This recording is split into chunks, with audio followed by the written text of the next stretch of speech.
Good morning. This is Camping with Katie, and I'm Sam. Wanted to give you a tour, walk around of our 2020 Forrest River Wolf Pup and 17 JG.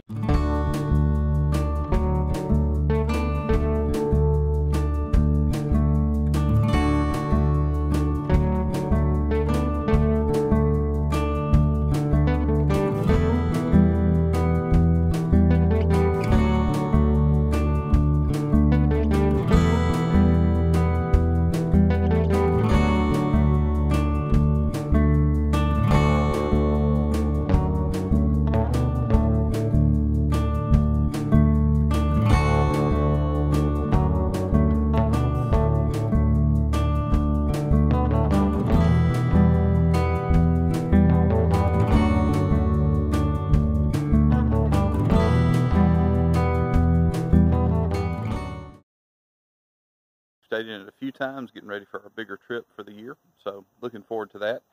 But let's get started.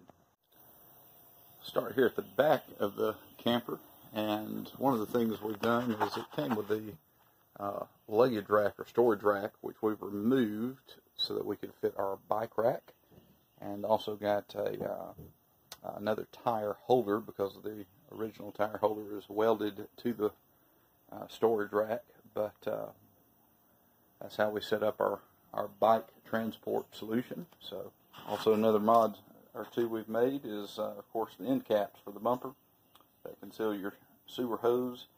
You know, we had a moment there coming down the road, our first trip out, with the old stinky slinky hanging in the breeze. So Katie got out and was able to fix that for us. We hadn't used it yet, which was fortunate for her. On the back quarter here, you've got a light to help you out if you have to use your sewer system at nighttime. Of course, the pigtail plug there, and which is nice being removable. Of course, hopefully nobody removes it and walks off with it, which is right below the refrigerator and the port there. One thing about the 17JG is it has this slide out, which makes a huge difference for a family of 5. Being inside on a rainy day gives you a lot more floor space, but we'll show more about that when we get inside.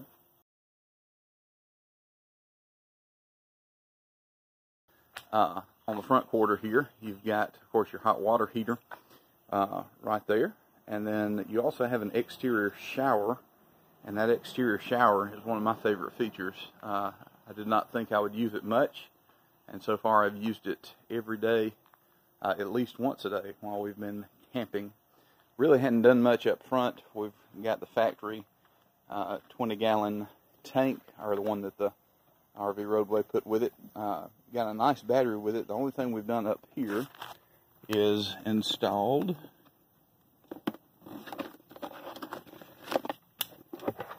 a battery disconnect. And the reason we did that is so that the battery does not sit here and charge up in case we need to have things plugged in. We don't want to leave the battery charging constantly and risk drying it out, burning it out. Of course, able to check it once a month and keep everything in tip-top order, everything hydrated. Coming around to this other front quarter, you've got a storage door, which, as you can see there, the queen bed up front lifts up, and we'll show you the storage under that in just a moment. But that's the majority of your storage that's accessible from outside. I'll give you a shot real quick of the storage under the bed and all of our junk in there.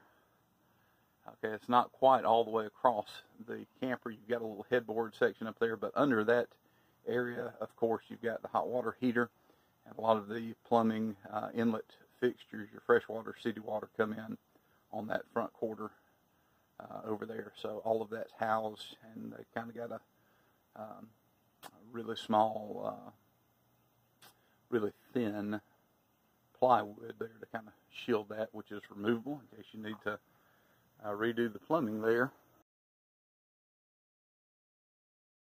Outside, there's not a whole lot to see. You do have connections for television. You've got right up there, you've got power ports out there, which is handy. and that's what we use for hooking up griddle, that kind of stuff outside, or fans, or whatever you need to hook up.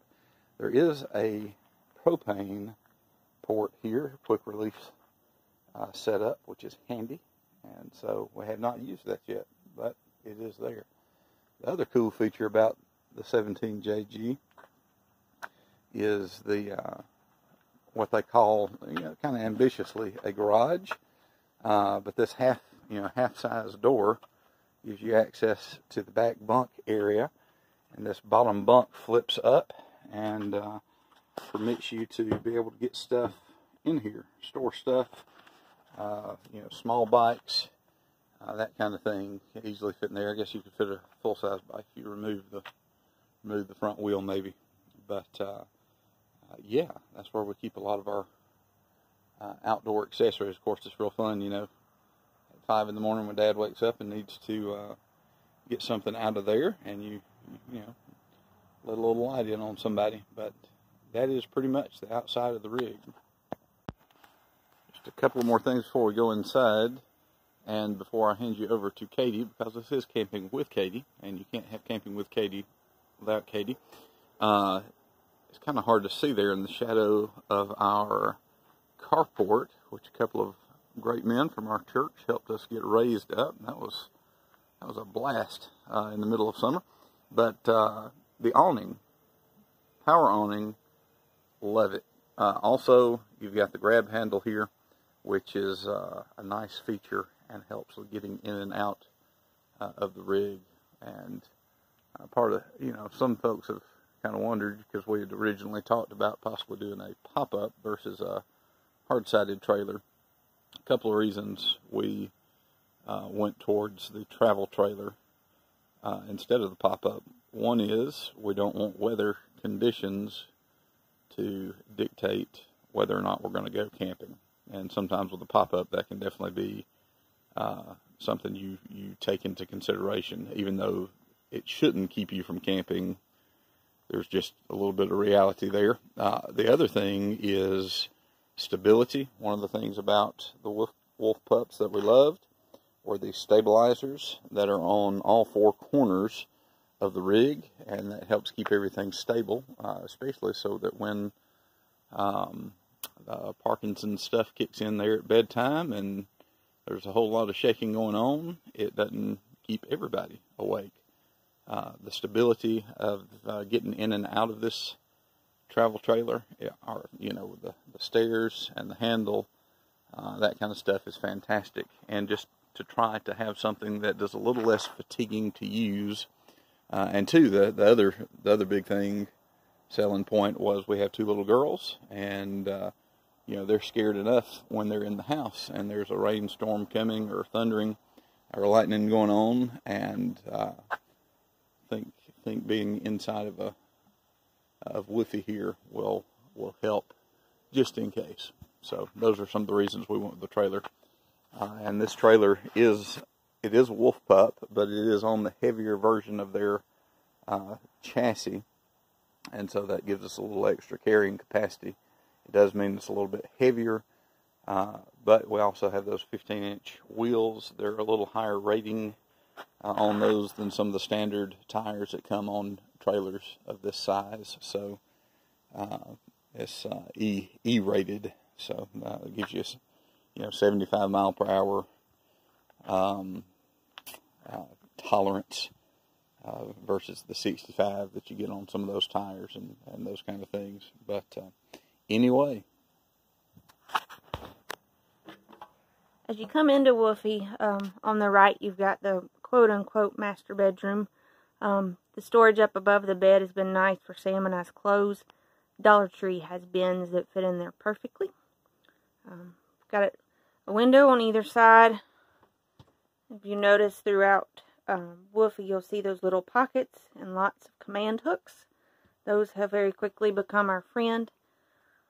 Up above beside the door, we have a TV mount, and that's articulated, so it allows us to swing around the random times that we do get antenna service. The kids have enjoyed watching westerns, something they're not used to seeing, but it's been neat for them.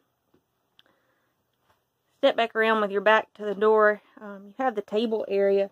And this is the slide that Sam was talking about. This turns into Evelyn's bed, which is how it's folded down right now. We take the cushions to cover up the table. And that's where she sleeps. You'll see there the poles in the middle. And when we need it, we take the table out, put the poles in, and set it up. On the bottom side, under the benches, you see 2 doors. Or 1 door, actually. Sam added those for me. There's also one on this side behind the stool. By the way, the stool is one of Sam's favorite features that he's bought. The doors give us access to the storage under the table. It runs all the way through, both sides and the back, which is tremendous for a family of 5 because there's not many cabinets. But that's where Evelyn keeps her clothes and toiletries and medicines and all kind of random things that you need while you're camping. You'll also notice we have a big window in the slide, which gives a lot of natural light. Evelyn has a USB port, 2 of them over there on the wall, and those are her pockets for her stuff. As you swing back around, you'll notice more pockets. The ones on the wall above the bench is where we keep bread and chips and cookies and that kind of thing. We just added the shoe storage yesterday. Excited to not have shoes all over the floor on this next trip. As you walk back this way, I'll close the bathroom door a second. You've got the refrigerator and the freezer. Sam's going to open those for me. One of the major selling points of this camper was the refrigerator and the freezer. Being a family of 5, you need a lot of food if you're going somewhere for a few days. So that gives us the storage we need to take what food we can from home, which saves us money. Because when you go to a lot of these places, groceries tend to cost a lot more, or the taxes are higher. We have a small bathroom. Again, our famous pockets on the wall. Sam made our toilet paper holder there. Just some good old paracord and another command strip. We have a decent size shower, which is really hard to see in the video. Sam can use it, which is nice. It also has a small sink right there. And we changed out the shower head this week, hoping to get a little more water pressure with it. Excited to see how that works. Come out of the bathroom and flip to the other side. You have Micaiah and Olivia's bed. Olivia has top bunk. She also has USB power plugs in her pockets. And Micaiah has the luxury of sleeping in the garage. There's his power points.